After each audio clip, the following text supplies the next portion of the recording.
नमस्ते भाई। आज हमारे साथ एक नहीं दो स्टूडेंट्स हैं और दोनों भाइयों का सिलेक्शन एएसओ इन सीएसएस में हुआ है सीजल 2023 के थ्रू।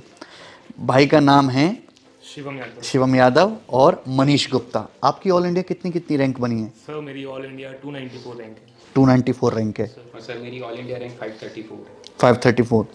ये वो स्टूडेंट्स हैं जो यूट्यूब से ही अपने काम भर की पढ़ाई करके सिलेक्शन ले लिए हैं, है ना? अच्छा, मैं एक चीज़ पूछना चाहूँगा डायरेक्ट वे में कि यार बहुत सारे स्टूडेंट्स जैसे तैयारी करने आए, फ्रेशर स्टूडेंट्स है, गांव का बच्चा है, कोई बहुत ज़्यादा उसका अच्छा एजुकेशन बैकग्राउंड भी नहीं है और वो अपने आप को मीडियोकर स्टूडेंट्स मानता है। यूट्यूब पे ना बहुत ज़्यादा और बहुत सारा कंटेंट है। आप SICI सर्च करो तो कम से कम 2-3 हज़ार वीडियोस तो आ जाएंगी, अलग अलग टीचर्स की, अलग अलग लेवल्स की। एक स्टूडेंट्स कैसे यूट्यूब से कंटेंट को फिल्टर करके पढ़े जिससे जिस एग्ज़ाम की वो तैयारी कर रहा है डायरेक्ट वो उसके लिए बेनिफिशियल हो, कि वो सभी वीडियोस को ऐसे देखता रहेगा तो वो तो पजल ही हो जाएगा।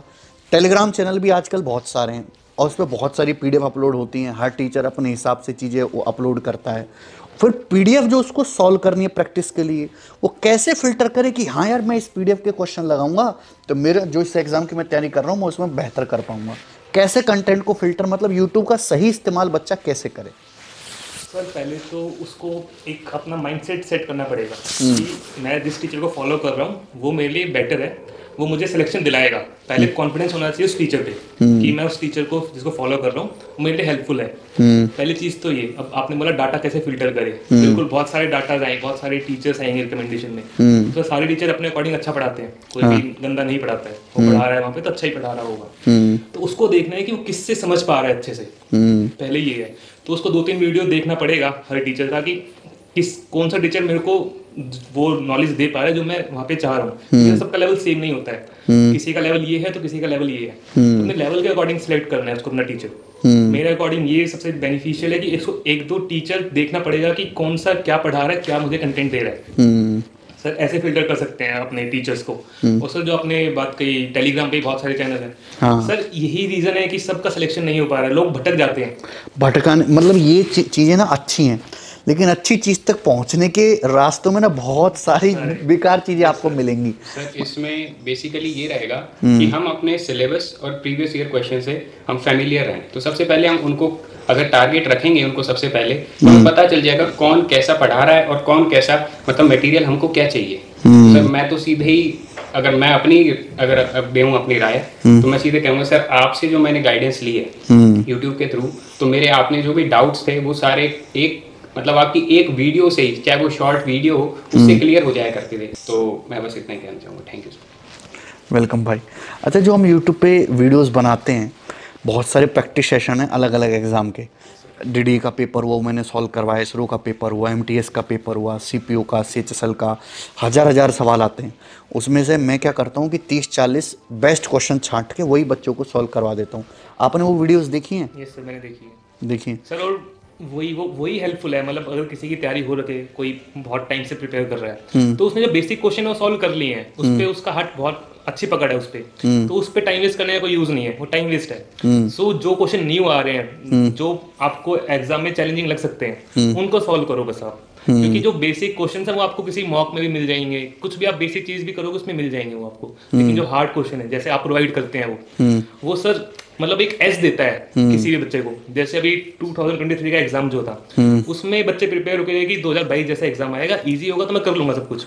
लेकिन उन्होंने थोड़ा सा उठा दिया उसका और वो बच्चे वहां पे अटक गए क्योंकि वो प्रिपेयर नहीं थे उस चीज के लिए। तो आपको हर चीज के लिए प्रिपेयर होकर जाना है एग्जाम में कि वर्स्ट केस के लिए तैयार होकर जाना है कि अगर इजी आएगा तो मैं कर लूंगा, डिफिकल्ट आएगा तो ही मैं कर लूंगा। तो सर ये बहुत इंपॉर्टेंट है कि आप थोड़ा डाइवर्स करो, अगर बस इजी मत लगाओ, थोड़ा डाइवर्स करो। अगर पेपर वर्स्ट केस में डिफिकल्ट आ जाएगा तो आप घबराओ मत और पेपर को कामली सॉल्व करता है पेपर को। नहीं, ये बहुत सही बात कही आपने। हाँ जी। तो सर इसमें ये रहता है कि जैसे वैरायटी ऑफ क्वेश्चंस आपको करने हैं, सारे कवर करने हैं, और ये अब जब हम प्रीवियस ईयर्स को क्वेश्चन को करते हैं तो हमको सारे पता चल जाते हैं कि कौन कौन सी वैरायटी क्वेश्चन आ रहे हैं। बाकी मैंने क्या किया था, आपका एक चैनल है शॉर्ट्स का, मैंने उसको सब्सक्राइब कर लिया था। तो मैं जब भी मान लो थोड़ा बहुत GS पढ़ के बोर हो गया तो आपके वो स्क्रॉल कर लेता है यूट्यूब पे, तो आपके वो सारे टाइप के क्वेश्चन आप उसमें करा दिया करते थे। तो एक मेरे को ये थोड़ा सा अच्छा लगा कि मतलब इसके थ्रू मेरे सारे टाइप के क्वेश्चन का कवर हुआ है, जो जितने भी फिक्स टाइप के सवाल हैं वो रिवीजन हो जाते हैं। मैंने भी करा है, मतलब अलजेब्रा के जैसे कुछ पैटर्न टाइप के क्वेश्चंस आते हैं, आपने डायरेक्ट फॉर्मूला बताया उनका कि ये फॉर्मूला लगाना है, तो मैंने ये नोट्स बनाए उनके कि हाँ अगर आता है पैटर्न तो मैं कर लूंगा इसको। तो चलो शॉर्ट ना वही होता है, जैसे भाई ने बताया कि बोर हो जाते हैं कि पढ़ पढ़ के, अब जीएस पढ़ने का मन नहीं कर रहा, बोर हो गए, अब शॉर्ट देखना स्टार्ट कर दिए। शॉर्ट्स हम ऐसे भी देखते हैं जो फालतू चीजें होती है, उससे बेटर है एग्जाम टाइम में आप वो देख लो, आपका माइंड फ्रेश भी हो जाएगा और आपके क्वेश्चन भी जो फिक्स पैटर्न के क्वेश्चन है वो आप कर लोगे इजीली एग्जाम में। तो आप तो सिलेक्टेड स्टूडेंट्स हैं, तो जैसे आप तो बीच में बोर होता है, तो आप बोर होने के बाद जब आप शॉर्ट्स देखते हो तो उसमें भी गणित वाली चीज़ देखते हो, मैथ्स 1 सेकंड्स में। बच्चे देखते हैं मोटिवेशन या इंस्टाग्राम पे रील, कच्चा बादाम टाइप।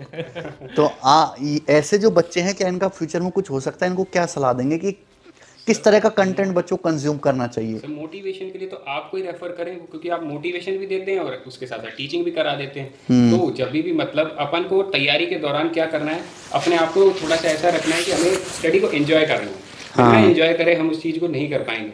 कि आपकी अगर हम कहें कि आप जो आप मोटिवेट करते हैं उस चीज़ से, तो मैं भी कई बार बीच में ऐसा लगता था कि हाँ अब बहुत हो गया, अब पढ़ा नहीं जा रहा है, कभी कभी ऐसे डीमोटिवेटिंग मतलब फेज आते थे। तो फिर आपको रेफर करना या बहुत सारे मोटिवेशन जो जिससे मोटिवेट होता है वो उसको रेफर कर सकता है और उससे वापस से अपनी पढ़ाई को कंटिन्यू करे। हमें सिलेक्शन को टारगेट करना है तो हमें ऐसे ही चलना पड़ेगा। बाकी कोई अगर और भी चीज़ें कर सकते हैं, जैसे एक्स्ट्रा करिकुलम में वो खेल भी, अपने कोई भी जो मन पसंद है उसका खेल है उसको खेले तो वो भी बहुत अच्छा फैक्टर रोल प्ले करता है उसकी सक्सेस के लिए। हाँ, अभी ना बहुत सारे स्टूडेंट्स आए थे जो मिल जाऊँ मैं जैसे टॉपर से, तो वो योगा की बात करते हैं या आधे घंटे रनिंग की बात करते हैं कि हम दिन भर पढ़ते थे और शाम को आधे घंटे रनिंग करने जाते थे। आपने किया है ऐसा कुछ? सर मैं वर्कआउट करता था, मतलब मैंने जिम ज्वाइन कर रखा था, तो मैं जिम जाता था, लेकिन मैं वर्किंग था तो फिर उस टाइम पे इतना टाइम नहीं मिलता था मेरे को। फिर सुबह ही थोड़ा बहुत घर पे ही वर्कआउट थोड़ा कर लिया, पुशअप्स वगैरह, पुलअप्स थोड़े लगा रखे थे। करते थे? हाँ सर मैं करता था। सर मैं डेली रनिंग करता था 3 किलोमीटर के अराउंड, डेली मैंने रनिंग करी है, उसके साथ साथ एक्सरसाइज करी है। और अब जब मैं फ्री हो चुका हूँ तो मैं सुबह शाम अच्छे से एक्सरसाइज भी करता हूँ, खेलता था। सर और मोटिवेशन का आपने पूछा, मोटिवेशन सर आपको ना पता होना चाहिए आपने स्टार्ट क्यों करा है एग्जाम देना। क्योंकि कंपटीशन 25-30 लाख रुपए लोग फॉर्म भरेंगे, आप 7,000 का सिलेक्शन लेंगे और उसमें सिलेक्शन रेट बहुत कम है, सबको पता है 0.03%। हाँ सबको पता है सर। तो आपको उसमें आना है। तो सर जो एक्सटर्नल मोटिवेशन होती है ना, किसी की वीडियो देख ली सतगुरु की या किसी भी एक्सरसाइज पर्सन की, वो आपको थोड़ी देर के लिए 10 मिनट के लिए 15 मिनट के लिए मोटिवेट करके पढ़ने बैठ जाओगे। लेकिन जब तक वो आपको इंटरनल मोटिवेशन जो होती है ना कि हाँ मुझे यार ये पोस्ट लेनी है, वो जब तक नहीं होगी ना सर, आप लॉन्ग रन नहीं चल पाओगे। जैसे मैं 19 का मैंने दिया था, फर्स्ट टाइम था मेरा। आपने बहुत सारी जॉब निकाली हैं। हाँ सर, मतलब लेकिन सर वो 19 सुनने में लगता है कि बहुत पहले, लेकिन उसकी ज्वाइनिंग 22 में आई थी सर, तो विद इन 1 ईयर ही है ये। 19 की ज्वाइनिंग अक्टूबर 31 अक्टूबर को मैंने ज्वाइन किया था इनकम टैक्स। तो सर वो विद इन 1 ईयर ही सब कुछ हुआ है ये। तो सर ये जर्नी लॉन्ग है, सबको पता है। फर्स्ट अटेम्प्ट में जिसका निकल जाए वेल एंड गुड है, लेकिन सबका नहीं निकलता फर्स्ट अटेम्प्ट में, या ड्रीम पोस्ट नहीं मिलती सबको फर्स्ट अटेम्प्ट में। तो लॉन्ग जर्नी है, अगर आपको करना है कि हाँ यार मुझे पोस्ट चाहिए, टारगेट है वही पोस्ट, तो लगे रहो, बस निकल जाएगा। आज नहीं तो कल आपका निकल जाएगा, बस रुकना नहीं। अच्छा, एक क्वेश्चन है कि एक नॉर्मल बच्चे को जैसे सीजल की तैयारी में आया, कितना टाइम उसको डेडिकेट कर देना चाहिए कि हाँ यार अगर मैं ऐसे सीजल की तैयारी कर रहा हूँ तो मैं इस तैयारी को इतना समय दूंगा, 6 महीने, 1 साल, 2 साल? 1 साल का गेम तो नहीं है सर, डिपेंड करता है दिन में कितने घंटे प्रोवाइड कर रहा है। अगर वर्किंग बंदा है तो 3-4 घंटे प्रोवाइड कर पाएगा। तो उसको सर 6 महीने लग जाएंगे मेरे अकॉर्डिंग, पूरा सिलेबस 0 से स्टार्ट करके एक अच्छे लेवल पे आने के लिए। वो सर अगर जो घर पे ही है, कुछ नहीं कर रहा है, वो 8-10 घंटे इजीली दे सकता है दिन की पढ़ाई की, तो 3-4 महीने में सिलेबस कंप्लीट हो जाएगा सर। वो सर अब इतना, जैसे पहले वाले पैटर्न था 19-20 तक, 21 तक, उसमें मैथ्स और रीजनिंग इंग्लिश का बहुत वेटेज था, मतलब 250 नंबर की मैथ्स, 250 की इंग्लिश। तो सर मैथ्स में प्रैक्टिस चाहिए होती थी उस टाइम पे। अगर आपको विद इन 2 आवर्स उसको सॉल्व करना है 100 क्वेश्चंस को, वो देखने में इजी लगता है, मेरे को भी लगता था ये जब दिया था कि यार हो जाएगा 2 घंटे में 100 क्वेश्चन, कम थोड़ी, टाइम काफी है। लेकिन सर ऐसा नहीं होता, जब एग्जाम में बैठते हैं तो 2 घंटे बहुत तेज जाते हैं वो। तो लेकिन अब वो सिनेरियो नहीं है कि आपको बस सेक्शन 1 में थोड़ा सा है टाइम मैनेजमेंट, सेक्शन 2 आप इजीली कर लोगे। सेक्शन 2 को स्ट्रॉन्ग बनाया जाए तो बच्चे को एज मिलेगी। हाँ वो सर आपको रैंक दिलाएगा वही सर वो बेसिकली ये इंडिविजुअल के ऊपर डिपेंड करता है कि उसका क्या अभी सिचुएशन है। अगर वो उसका मैथ्स का बैकग्राउंड है तो वो थोड़ा सा मैथ्स वाले सब्जेक्ट को अच्छे से कवर जल्दी से कर लेगा। बाकी जिसका जीएस का है वो उसको कवर कर सकता है। तो इंडिविजुअल टू इंडिविजुअल ये वेरी करता है। अगर मैं खुद की पर्सनल बताऊं तो मैंने इसको 6 मंथ्स में कवर किया है सारा सिलेबस। Yes sir. तो मैंने इसकी ये टारगेट रखे थे कि सबसे पहले 1 हफ्ता मैंने कुछ नहीं पढ़ा, मैंने इसके बारे में सर्च किया कि मैं मतलब मेरी सिचुएशन कैसी है, इसमें कैसे मेरे को आगे प्रोसीड करना है, क्या क्या मेरे वीक पॉइंट्स है। तो मैंने उन सबको हाईलाइट किया, उस हिसाब से शेड्यूल बनाया कि मुझे प्लानिंग बनाई 1 हफ्ते तक। Yes sir. एक उसके बाद मैंने फिर मेरा पूरा सेट था कि अब मुझे करना क्या है, अब मुझे बीच में रुकना नहीं है, सोचने की कोई ज़रूरत ही नहीं है। तो मैंने बस सीधे अपने शुरुआत के 1 महीने मैथ और रीजनिंग को दिया, फिर सेकंड मंथ्स में मैंने अपने इंग्लिश और जीएस को किया, और लास्ट का 3rd मंथ था उसमें मैंने आराम से मॉक्स को दिए। तो इसके थ्रू मेरा Tier 1 निकला। फिर उसके बाद मैंने टाइपिंग को अपना फोकस बनाया, और फिर बाद में कंप्यूटर के साथ करते टेस्ट दे के मैं अपना फर्स्ट अटेम्प्ट में 534 रैंक आ गई थी। अरे वाह, ज़्यादा मेहनत नहीं करनी पड़ी आपको इस हिसाब से। बच्चे बहुत मेहनत करते हैं रैंक लाने के लिए, बहुत ज़्यादा। उसका एक कारण भी है ना कि बच्चे ना स्ट्रेटजी कई बार चेंज करते हैं, कई बार टीचर चेंज करते हैं, कई बार उनकी पढ़ाई में बहुत ज़्यादा लंबा गैप आ जाता है। लंबा गैप आने वाला दोबारा वहीं से शुरू करना होता है। पढ़ाई में गैप नहीं आना चाहिए। अगर आपने एक बार तैयारी शुरू करी तो जब तक सिलेबस ख़त्म ना हो बीच में रुकना नहीं है। सिलेबस ख़त्म होने के बाद इंसान कई रास्ते खुद बना लेता है कि उसको कौन से मॉक टेस्ट लगाने हैं, किस टीचर की वीडियो देखनी है, किसकी स्किप करनी है। ये जो पजल जो माइंड आदमी के दिमाग में चलती है वो तभी तक चलती है जब तक उसका सिलेबस नहीं होता। सिलेबस होने के बाद वो खुद ही सोचने लगता है, फिर उसे किसी दूसरे के सजेशन की ज़रूरत नहीं पड़ती, वो अपने तरीके खुद बनाता है। अच्छा, आजकल ना ये पहले से भी मॉक टेस्ट का बहुत इंपॉर्टेंट रोल है। मतलब जो बच्चा, आप कितनी भी पढ़ाई कर लो, कितना भी नोट्स बना लो, रिवीजन कर लो, लेकिन जब तक आप मॉक टेस्ट नहीं लगाओगे आपको एक्चुअल में अंदाज़ा ही नहीं होगा कि पेपर में जाके हमको अपनी नॉलेज का इस्तेमाल कैसे करना है। तो आपने मॉक टेस्ट, कितने मॉक टेस्ट लगाए थे आपने? सर मैंने तो काफ़ी, मेरा सिलेबस कंप्लीट हो चुका था पहले, मेरे को कुछ नया करना नहीं था इस बार कि कुछ नया मैं करूँ। सिलेबस कंप्लीट हो चुका था, उसका रिवीजन करना था। वो रिवीजन सर मैंने मॉक से ही करा इस बार। मतलब मैंने ऑलिव बोर्ड पे 75 के अराउंड मॉक्स दिए थे उन्होंने मेंस के, मैंने सारे लगाए 75। Yes sir. और लाइव मॉक अलग है, जो उनके लाइव चलते हैं वो वीकेंड पे आते थे वो अलग। और टेक्स्ट बुक पे 20 मॉक्स थे, वो भी 20 मैंने लगाए। सर मैंने मतलब मैं डेली मॉक लगाता था उसका, एक मीन्स का डेली मॉक। जब प्री नहीं हुआ था उससे पहले भी पता था प्री हो जाएगा, प्री में इतना कुछ नहीं था, मेंस के मार्क्स ऐड होने हैं, उसमें अपना स्कोर करना है। तो सर मॉक्स मतलब बहुत बेनिफिशियल रहा मेरे लिए कि रैंक आई मेरी इस बार, अच्छी रैंक आ गई। और उसने मुझे एक एज दिया कि पेपर कैसे अटेम्प्ट करना है। मॉक्स लगाने का सही तरीका क्या आपके हिसाब से? सर मॉक्स का सही तरीका ये है कि आप एक बार तो कोर्स को थोड़ा बहुत कवर करें, उसके बाद ही थोड़ा मॉक्स को लगाएंगे तो सही से एनालाइज भी कर पाएंगे और सही से आपको कॉन्फिडेंट भी रहेंगे आप उस चीज़ को लेके। तो जब भी आप मॉक्स लगाएं तो उसके बाद उसका एनालिसिस तो आपको करना ही पड़ेगा। उसमें आप सबसे पहले हर एक सेक्शन को धीरे धीरे कवर करें कि मेरे क्या क्या वीक पॉइंट्स थे, क्या क्या मेरे स्ट्रॉन्ग पॉइंट्स थे, ये भी आपको पता होनी चाहिए। और फिर उनको आप चाहे तो नोट डाउन कर लें, उनको लिख के याद करना बहुत ईजी हो जाता है, क्योंकि एक बार लिख लेते हैं, चाहे वो जीएस का पार्ट हो, चाहे वो आप मैथ्स के सॉल्व करेंगे, तो उससे बहुत ही बेटर मतलब आपके वो कंसेप्ट्स हो जाएंगे, आप उस पर कमांड भी हो जाएंगे। तो उसके नोट्स भी बना सकते हैं और अच्छे से उसको रिवाइज करें फिर जो आपने लिखा है। तो मॉक्स आपके मतलब आपको एक बहुत अच्छी एज देंगे, क्योंकि वो एक ऐसा एनवायरनमेंट आपके लिए क्रिएट कर देंगे कि आप जाएंगे पेपर देने तो आपको ऐसा लगेगा बस मैं तो मॉक्स ही दे रहा हूँ, वहाँ कुछ अलग लगेगा ही नहीं। तो ये मॉक्स का तो सबसे मेजर रोल प्ले होता है जब आप कोर्स को कंप्लीट कर लेते हैं। टाइम मैनेजमेंट भी उसी से आता है हमें कि टाइम कैसे मैनेज करना है एग्जाम के अंदर में, मॉक्स से ही सीखते हैं। सर मोस्टली बच्चे क्या करते हैं, जो नया आता है वो बुक से पढ़ना स्टार्ट कर देता है सीधा। सर हाँ, बुक से हम जब क्वेश्चन सॉल्व करते हैं ना सर, वो बुक सामने होती है, हम ऐसे करते रहते हैं। लेकिन सर जब हम मॉक्स देते हैं, एग्जाम देते हैं, वो स्क्रीन पे होता है हमारा एग्जाम। सर स्क्रीन टू हमें जब शीट पे वो जो प्रोवाइड होती है एग्जाम हॉल में, बहुत फर्क है उस पर सर बहुत फर्क पड़ता है। हमें लगता है कुछ नहीं है, सेम है। लेकिन सर मेरे नोट में बहुत है जो बस बुक से क्वेश्चन सॉल्व करते हैं और वो एग्जाम में परफॉर्म नहीं कर पाते, टाइम मैनेज नहीं हो पाता है। तो स्क्रीन और आपका आई कांटेक्ट होना चाहिए, स्क्रीन से नीचे हैंड कांटेक्ट, सर बहुत सारी चीजें बैलेंस करना, स्क्रीन, आई, हाथ और पेपर पे जो कलम चल रही है, सब कुछ बैलेंस होता है मॉक टेस्ट के थ्रू। और मॉक टेस्ट की एक अच्छी बात ये है कि जब हम प्रैक्टिस करते हैं, जनरली प्रैक्टिस करता है बच्चा चैप्टर वाइज, प्रॉफिट लॉस पढ़ लिया, वो प्रॉफिट लॉस के सवाल लगा रहा है, सारे सवाल बनते चले जाएंगे। अगर उसी में से एक सवाल उठा के 25 क्वेश्चन में एक डाल दिया जाए ना, बच्चे को वही मुश्किल लगेगा, नया भी लगेगा उसको। चैप्टर वाइज वो चीज़ आसान लगती है ना। तो क्योंकि एक सवाल डिस्काउंट का आ रहा है, फिर एक अलजेब्रा का आ रहा है, फिर एक ट्रिग्नोमेट्री का आ रहा है, सारा पजल हो गया। पेपर में तो कोई चैप्टर वाइज आना नहीं है। वो प्रेशर भी नहीं रहता। हाँ वो इसलिए सर जो आप जो प्रोवाइड करते हैं वो जो मॉक बेस में 25-30 क्वेश्चन प्रोवाइड करे थे आपने मेन से पहले, वो सर मतलब एक होता है ना कि आपकी प्रैक्टिस हो रही है, एक तो पता चल रहा है कि आप स्टैंड कहाँ कर रहे हो। हाँ।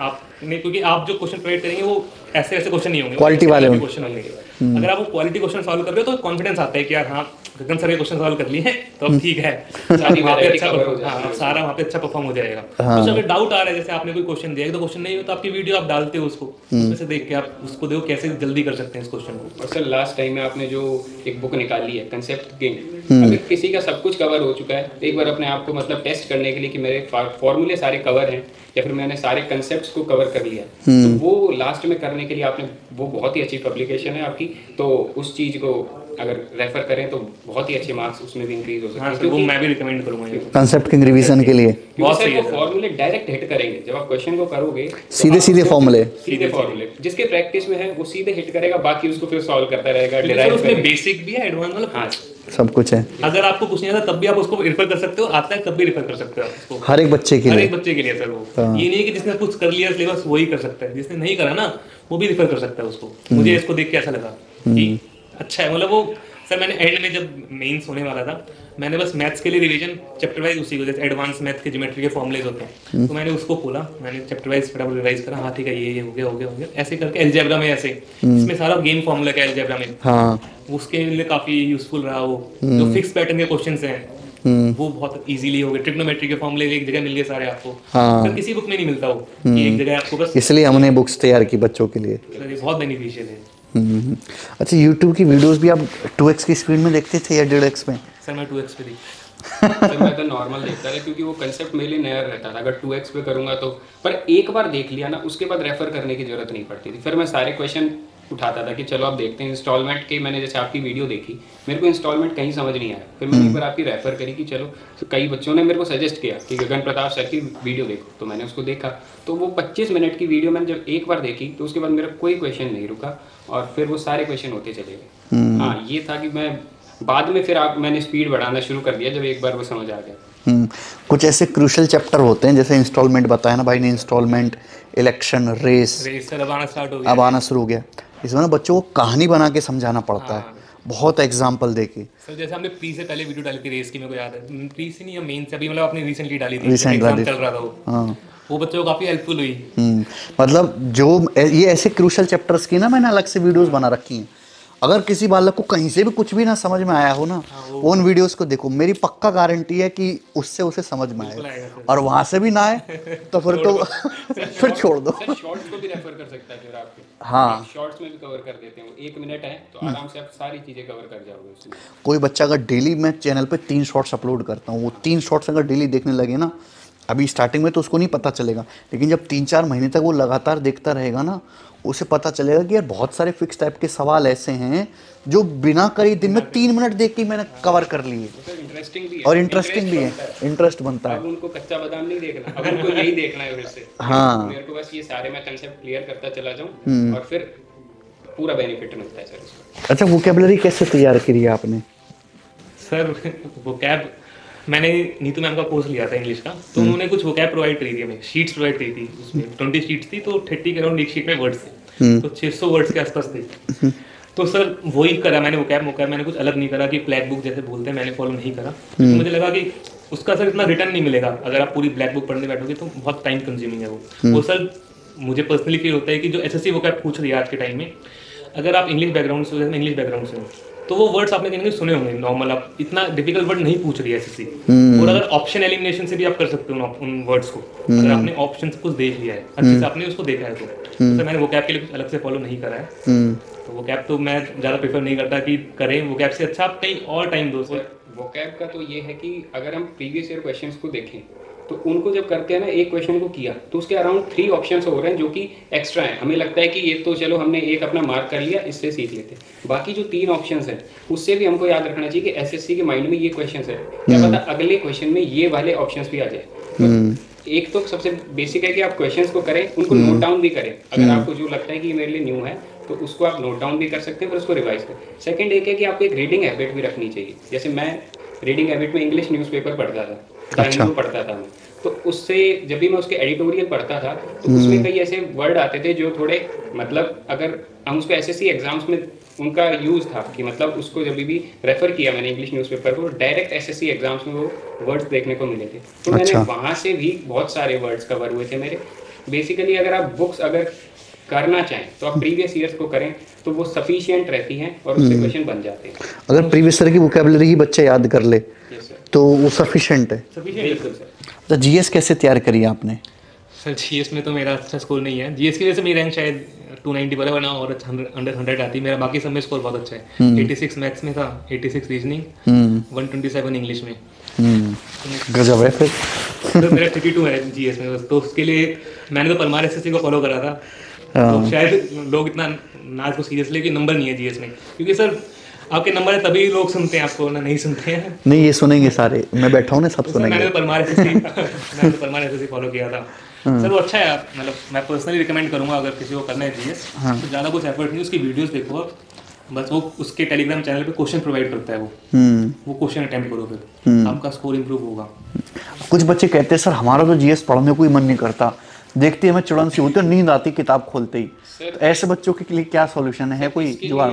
आज की हमें टेक्नोलॉजी के साथ भी हम पढ़ सकते हैं। हाँ। आजकल एक वो है चैट जीपीटी, इनका इस्तेमाल मैंने बहुत किया था तैयारी में। Yes sir. ये पहला बंदे मिले चैट जीपीटी का इस्तेमाल। सर मैंने उसमें डाल दिया कि मुझे है ना प्रेसिडेंट की लिस्ट बताओ और इनके सारे मेन इंपॉर्टेंट पॉइंट्स बताओ। तो सारी लिस्ट बना के देता था। मैं कह देता मैं इससे संतुष्ट नहीं हूँ और बताओ, तो और बता दिया करता था। और जो भी मेरा डाउट होता था मैं ये चैट जीपीटी वगैरह में डाल देता था, तो अच्छी इन्फॉर्मेशन मिलती थी। फिर मैं उसको नोट डाउन भी करता था। तो मैंने इसको सारे सब्जेक्ट्स में यूज़ किया है, इवन मैथ्स में भी यूज़ किया है। तो आज की टेक्नोलॉजी का अगर हम इस्तेमाल करें तो ये बहुत बेनिफिशियल है कि हमारे पास ये चीज़ें हैं, तो हम इसका इस्तेमाल करेंगे तो स्कोर भी बेहतर है। और सर मेरे 56 आए हैं जीएस में, और ये मैं कहना चाहता हूँ कि मैंने प्रीवियस ईयर क्वेश्चन को अच्छे से एनालाइज किया था। अगर एक भी प्रीवियस ईयर क्वेश्चन केवल सीजीएल के या बाकी एग्जाम्स के भी? नहीं सर, सारे एग्जाम के, एसएससी के सारे एग्जाम्स के। सारे एग्जाम्स के? हाँ सर, उनके ऑप्शंस के अराउंड मैंने नोट्स बनाए थे हर एक टॉपिक को, क्योंकि मैं जीएस समझता हूँ अगर हम पढ़ने बैठ गए तो हम 1 घंटे में बोर हो जाएंगे, तो उसका कोई मतलब नहीं है। अगर हम उस क्वेश्चन को करें, उस टॉपिक को, चल कि मान लो अगर हमने हिस्ट्री का कोई टॉपिक ले लिया, दिल्ली सल्तनत, तो उसको लिखेंगे, तो उसके साथ साथ हम उसके क्वेश्चन को भी करेंगे, तो दोनों में नोट्स भी बन रहे हैं और हमारा इंटरेस्ट भी बन रहा है। फिर हम उसके ऊपर गूगल सर्च भी कर रहे हैं, तो ये एक बहुत अच्छे नोट्स भी बन जा रहे हैं, जिसके बाद हमें सिर्फ नोट्स को रेफर करना है। बाकी हम टेस्ट सीरीज से जो हमारे नए जो फैक्ट्स निकल के आते हैं उसको भी उसमें ऐड ऑन कर दो, फिर बस उसे ही रिवाइज करते रहें, तो हमारे स्कोर बहुत ही बेटर हो जाएंगे। करंट अफेयर में सर, करंट अफेयर का भी जैसे 22 में भी देखे, 23 में भी देखे, वेटेज ही नहीं है करंट अफेयर का। सर मतलब मैं अपनी प्रिपरेशन में मैं उसको पहले टारगेट करता हूँ जिसको मुझे पता है कि रिटर्न ऑन इन्वेस्टमेंट अच्छा है, आरओआई मुझे अच्छा मिलेगा इसके अंदर। हाँ, मैथ्स श्योर मुझे आरओआई बिल्कुल बिजनेसमैन वाला तरीका। कॉमर्स बैकग्राउंड है। तो सर इंग्लिश, मैथ्स और रीजनिंग तीनों में श्योर था कि मैं बहुत अच्छा कर सकता हूँ, तो मैंने उसको मैक्सिमाइज करा अपना वहाँ पे। हाँ, जीएस में सर मेरा स्टार्टिंग से था कि जो आ जाए वो रैंक दिलाएगा मेरे को, ये मेरा वो था कि जो आए ठीक है। हाँ, जो आए ठीक है। सर मॉक मेरे 45 प्लस आ रहे थे, 45-50 यहाँ भी आते तो सर शायद आज अंडर 10 होती रैंक। हाँ, सर करंट अफेयर्स का तो ये वो पास्ट अफेयर्स हो चुका है, क्योंकि 21-22 के पूछता है वो करंट अफेयर्स। अच्छा। हाँ, तो सर उसको कवर करना एक मतलब बहुत ही ज्यादा टाइम वेस्ट हो जाएगा अगर हम उस पे ही लगे रहे। तो क्वेश्चन आने 3-4 क्वेश्चन, उनमें से 1-2 ही हिट कर पाएंगे, क्योंकि आप अगर रेगुलर पढ़ते हैं, किसी रेगुलर 1 घंटा भी पढ़ो तो भी आपके कवर हो। तो सर मैंने तो यही था कि उसको मैंने स्किप किया था। अगर कोई लास्ट में टाइम बचे तो उसको मैंने फिर सोचा था कि मैं उसको करंट अफेयर्स को दूंगा, पर ऐसा कुछ मिला नहीं, तो मैंने स्किप किया था। 1-2 क्वेश्चन हो जाते हैं 4-5 में से, तो फिर इतना बहुत अच्छा मतलब बेनिफिशियल था कि मैंने उस पर टाइम वेस्ट नहीं किया। नहीं तो उसके सर उसकी कोई लिमिट नहीं है सर, कोई करंट अफेयर्स के। और ऐसा भी नहीं है कि कोई रिलायबल सोर्स है कि हाँ इसको कर लिया तो उसके बाहर हो जाएंगे सारे, ऐसा कुछ भी नहीं है सर। कुछ भी जीएस में तो हम कह देते हैं कि भाई हाँ, ये है, तुम गारंटी लिख के ले लो, इससे ऊपर सवाल नहीं आएगा सर, आ ही नहीं सकता, बनता ही नहीं है सर वो। लेकिन जीएस में ऐसा जीएस में नहीं है सर। जीएस में कोई बोल देना इससे आगे सवाल नहीं आएगा, वो छोड़ दो पहले तो उससे तो हाँ उससे मत पढ़ो। हाँ, ये बात है। अच्छा, फिर ओवरऑल आपको पूरी तैयारी में एक नॉर्मल बच्चे को कितना समय लग जाएगा? तो जो बिलो एवरेज अगर कोई बच्चा है, 7 से 8 महीने काफ़ी हैं। यस सर, काफ़ी sir, है। अगर सिंसियरली प्रिपेयर कर रहा है तो, वरना सर करने वाले तो 10-10 साल तैयारी करते हैं। अगर सिंसियरली कोई तैयारी कर रहा है, मतलब डेडिकेटेडली कि मुझे जॉब निकालना है, बहुत इजीली सर 7 से 8 महीने। क्योंकि सर ये एग्जाम में कुछ ऐसा नहीं है कि अलग इंटेलिजेंस मांग रहा है, बिलो एवरेज अबव एवरेज, सब वहाँ पे जाके सेम है। अगर आप सेम हो जाता है। शिद्दत से तैयारी करिए ना सर, रिजल्ट मिलेगा आपको। और सर फर्स्ट अटेम्प्ट में भी हो सकता है, ऐसा नहीं है कि फर्स्ट अटेम्प्ट में सिलेक्शन लिया है। तो सर इसका ये है कि आपको अपने टारगेट बनाना होगा सबसे पहले तो अपना ये कि आपको ये क्यों चाहिए, आपको ये हमेशा पता होना चाहिए मतलब क्यों चाहिए दिमाग में चलते रहना ये चाहिए। पढ़ाई से दूर होने ही नहीं देगा आपको। ये आपको ऐसा रखेगा कि आप बस पढ़ते रहें। आपके दिमाग में क्या फैक्टर था, क्यों चाहिए जॉब इसके पीछे? सर मेरा तो क्या है, पूरी मेरी मतलब मैंने 2015 में मैं ग्रेजुएट हुआ था, 12th हुई थी मेरी 2015 में। तो पूरी फैमिली मेरी गवर्नमेंट सेक्टर में है। मेरे फादर रेलवेज में थे, मेरी सिस्टर सेंट्रल सेक्रेटरीट में ही है, मेरी सिस्टर टीचर है। तो सर वो घर का एटमॉस्फेयर था कि गवर्नमेंट जॉब, मैं ठीक है करते हैं गवर्नमेंट जॉब की तैयारी। तो सर वो स्टार्ट कर दी, बस वो सर कुछ अलग मोटिवेशन नहीं था सर मेरे पास कि ये करना है, बस वो घर का एटमॉस्फेयर वैसा है सरकारी वाला, तो हम भी सरकारी, मतलब ये है। सर मेरे को क्या है यूपीएससी की तैयारी करनी थी, पर मेरे को पहले ये था कि मैं एक बार फाइनेंशियली इंडिपेंडेंट हो जाऊं और एक ऐसी जॉब ले लूं जिसमें कि भाई मेरे को बहुत अच्छा स्कोप मिल जाए और पढ़ने का समय मिलता है। समय मिल जाए। तो मैंने देखा कि एसएससी सीजीएल आजकल बहुत ही अच्छे फास्ट ज्वाइनिंग भी दे रहा है, ऊपर से इसके अंदर वैकेंसी भी सही आ रही है, और साथ ही साथ इसका सिलेबस भी ऐसा है कि सारे सब्जेक्ट में डिस्ट्रीब्यूट कर दिया गया है। अब ऐसा नहीं है कि जीएस को आप इग्नोर करेंगे, अब वो भी एक बहुत अच्छा वेटेज रखता है। तो वो यूपीएससी के पैटर्न की तरह ही लगा मेरे को एक तरीके से, क्योंकि सीसेट का अगर वहाँ पे करेंगे तो यहाँ पे मैथ रीजनिंग आपकी कवर हो जाती है, जीएस भी यहाँ पे है। तो अब मैंने इसी को टारगेट बना के अपना ये अटेम्प्ट दिया था। और सीजीएल का सिलेबस बहुत अच्छा है, बच्चों को ओवरऑल तैयार कर देता है। बिल्कुल सर। तो इसी फैक्टर को ध्यान में रखते हुए मैंने अपनी तैयारी करी थी इसकी, और अब मैं आगे भी यूपीएससी की सोच रहा हूँ, जो कि मैं अब करना चाहूँगा। तो आप रूम पे बैठ के सारी पढ़ाई करी आपने कि लाइब्रेरी ज्वाइन करी है? सर मैं घर पे ही सर, मोस्टली तो मेरी जॉब में था मैं, मतलब हाँ, तो वहाँ पे होता था, जॉब के साथ होता था। उससे पहले तो घर पे ही सर, घर पे ही। सर मैंने भी पूरी तैयारी घर पे करी। तो ऐसा मतलब आजकल ना बच्चे लाइब्रेरी जाके बहुत पढ़ते हैं, ऐसा लगता है कि लाइब्रेरी जाना जरूरी है? घर पे बैठ के भी आराम से तैयारी हो सकती है? करता है आपके घर में एटमॉस्फेयर कैसा है। हाँ। सबको पता होता है सर उसके घर में एटमॉस्फेयर कैसा है। किसी घर में नहीं एटमॉस्फेयर, मतलब बहुत लड़ाइयाँ चिक चिक, मतलब डिस्टर्बेंस होती है, तो सर उसको जाना बिल्कुल इंपॉर्टेंट है। शांति तो चाहिए, शांति चाहिए घर में शांति तो उससे बेटर कोई चीज़ नहीं है। बिल्कुल, अगर घर पे शांति नहीं है तो सर लाइब्रेरी बिल्कुल जाना है। लेकिन घर में शांति है तो सर घर सबसे बेस्ट है। खाना आपको टाइम से मिलेगा, सब कुछ मम्मी सब कुछ ला के देगी, ले बेटा ये खा ले वो खा ले। लाइब्रेरी में सर कौन पूछेगा, सुबह चले गए शाम को आओगे आप। हाँ, तो सर वो तो वो जगह बाहर जाके पढ़ रहे हो आप। तो घर में अगर पॉसिबल है तो घर में पढ़ो, सबसे बेस्ट है वो। अगर हाँ डिस्टर्बेंस है घर में तो आप बिल्कुल लाइब्रेरी ज्वाइन करिए। और आप दोनों को भी यूपीएससी की तैयारी करनी है, तो एएसओ और सीएसएस एक ऐसी जॉब है जिसमें आपको पढ़ने का अच्छा खासा समय मिलता है। बस जब पार्लियामेंट्री सेशन चलता है तो कुछ दिन के लिए बस वर्कलोड बढ़ता है। डिपेंड करता है सर सेक्शन में, मतलब आप क्या सीट मिली है उस पर भी डिपेंड करता है थोड़ा बहुत कैसा है आपका। हाँ, लेकिन सर हाँ आप सर अगर जितना मैंने 7 महीने काम करके सीखा है, मैं जीएसटी में था, इंस्पेक्टर था, मैं चेन्नई में पोस्टेड था मैं उधर। सर आप ना अगर ये सोचोगे माइंड में कि मुझे ऑफिस में जाके पढ़ना है, तो आप ना ऑफिस में काम कर पाओगे ना आप पढ़ पाओगे। सर वो 8 घंटे की जॉब है आपकी, बस 8 घंटे आपको काम करना है, और सर सरकार आपको एक अच्छी खासी सैलरी दे रही है काम करने के लिए। हाँ। तो सर ऑफिस में आप इस माइंडसेट से मत जाओ कि मुझे पढ़ना है वहाँ जाके, वरना फिर ये तो आपकी जॉब से चोरी है। आपकी जॉब सफर कर रही है। हाँ। आपको पढ़ना है, आप अपना और टाइम निकालो ना। 16 घंटे आपके पास भी है, 8-10 घंटे सो लिएगा, आपके 6-7 घंटे फिर भी बचते हैं, आप उसमें पढ़ो। तो सर जॉब के साथ मेरा ये अभी मेरा तो है कि जॉब अगर मैं ऑफिस में हूँ तो ऑफिस का काम कर रहा हूँ मैं उधर, क्योंकि सर आप कितना भी आप बोलो कि काम नहीं है, ठीक है आधे घंटे तक मेरे पास कोई काम नहीं है, मेरे को 10 मिनट दोबारा बुला लिया किसी ने कि कुछ आ जाओ उधर, किसी सीनियर ने बुला लिया, मैं जाऊँगा ना, मेरा सफर करेगा वो जो मेरा फ्लो बना हुआ था। तो सर फ्लो कभी नहीं बन पाएगा ऑफिस में आपका, क्योंकि मैंने बहुत देखा है मेरे साथ में लोग पढ़ते थे, कभी किसी ने कॉल करा कभी किसी ने कॉल करा, तो वो फ्लो टूट जाता है सर। तो फिर फ्रस्ट्रेशन आती है कि यार पढ़ नहीं पाया आज ऑफिस में। तो माइंड सेट एकदम कूल होके जाओ कि नहीं मेरे को ऑफिस में जाकर काम करना है, अपनी सैलरी को जस्टिफाई करो कि हाँ यार मैं जो सैलरी ले रहा हूँ वो काम करने के लिए ले रहा हूँ, जस्टिफिकेशन है मेरे पास उसकी। हाँ, सेटिस्फेक्शन, जॉब सेटिस्फेक्शन बहुत जरूरी है इंसान के अंदर। सर ये भी रहता है कि एक बार आपने एसएससी को क्रैक कर लिया तो अब आप जीरो से स्टार्ट नहीं करेंगे, आपने जीएस को पढ़ चुके हैं, आप बहुत सारे सब्जेक्ट हैं जो वो आपको यूपीएससी की तैयारी में भी मदद करेंगे। एसएससी ना थॉट प्रोसेस बहुत डेवलप कर देती है आदमी का।